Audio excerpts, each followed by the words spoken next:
सुनील साहब, तो फिर भी हमारे एफआईआई बंधु लौटे हैं, अभी 6,000 करोड़ प्लस की बाइंग हमें इस महीने में दिखाई दे रही है। किस एक्सटेंट तक ये बढ़ती हुई नजर आएगी? उस एक्सटेंट तक जहां पर हमको फिर से का रैली जैसी फीलिंग होगी, या फिर ये बस जैसा कहा कि बीच में चाइना और यूरोप भी अगर आए तो ठीक ठीक पैसा फिर एक देखेंगे नाप तोल के और उस हिसाब से डालते रहेंगे? देखिए, India share of global capital markets में बहुत कम है। तो यूरोप को भी पैसा जाएगा, चाइना को भी जाएगा और हमको भी आएगा, तीनों को आएंगे। और ये फर्क नहीं पड़ता है कि कितना उधर जा रहा है, कितना जा रहा है, बस हमारे लिए आना चाहिए, वही चाहिए, नंबर वन।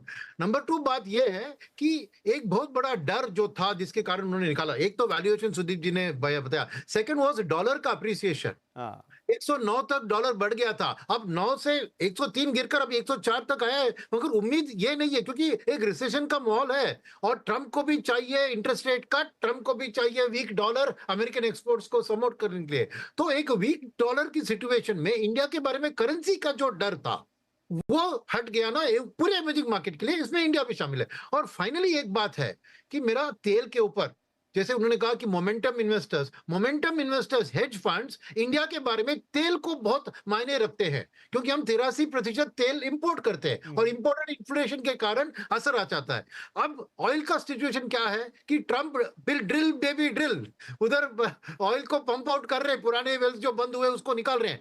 सऊदी अरेबिया पे वो दबाव डाल रहे हैं कि आप भी ओपेक का आउटपुट को बढ़ाइए, क्योंकि रशिया के साथ ये बहुत बड़ा नेगोशिएटिंग टैक्टिक है, क्योंकि तेल का दाम अगर गिरेगा तो रशिया के लिए भी वॉर लड़ने के लिए पैसे की इनकम घट जाएगी। तो ट्रंप एक तरह से वो भी इस्तेमाल कर रहे हैं कि रशिया को कैसे काबू में रखे।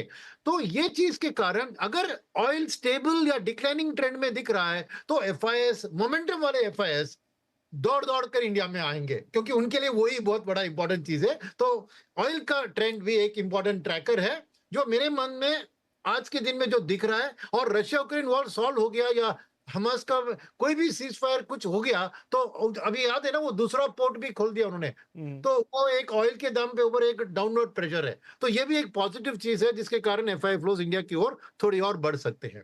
राइट प्रकाश जी, तो किस हद तक हम बढ़ते हुए देखेंगे किस चीज को रिपीट? एफआईआई की बातचीत?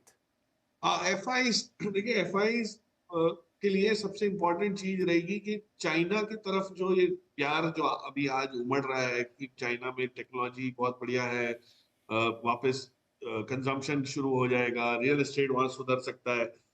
वो क्यों हो रहा है? क्योंकि जो पैसा हमारे यहाँ से और बाकी कई मार्केट से जो यूएस मार्केट जब गया था तो सबको ये उम्मीद थी कि जो यील्ड्स हैं, यूएस बॉन्ड यील्ड्स हैं, वो 5% तक चली जाएगी। हुआ ये कि वो उल्टा हो गया और वो यील्ड्स 4.2 पे आ गई, 4.6 से। तो जो मायूसी आई है एफआई को, उसकी वजह से चाइना को फायदा हो गया।